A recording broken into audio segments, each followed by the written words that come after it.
eto pag-usapan natin. Sige.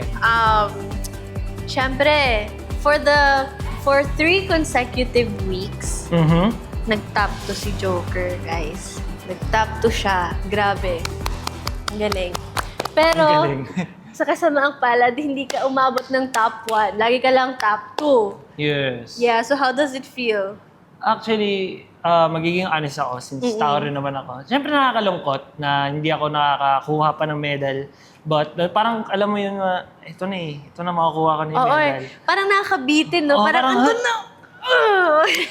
Pero tulad nga ng sinasabi ko na tinitake ko siya sa positive and maging fuel para magtuloy and galingan pa and ma-unlock pa yung kung anong hinahanap nila sa akin. So, mas nagiging motivated pa ako kapag hindi ko pa nakuha yung medal. Pero And grabe, no? Galing niya. how about you? Actually ako din. Hindi pa ako nagka-medal up until now, just like Joker. Siguro sa P-pop dance stars and sa celebrity dance stars, tayong dalawa na lang talaga yung wala pang medal. Pero naka-top 2, nakapasok Oh, sa yeah, top 2. tama. Unang sasabak sa dance-off, Shanti and Jeremy.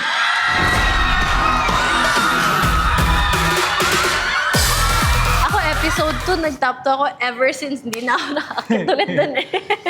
Sige, dadalhin natin.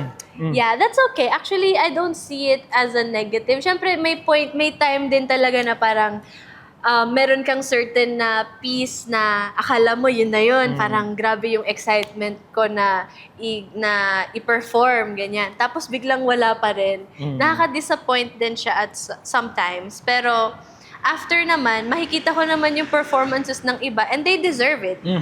Kaya hindi na lang ako parang, hindi ko dinadown yung sarili ko kasi alam ko na yung binigay ko is also my best.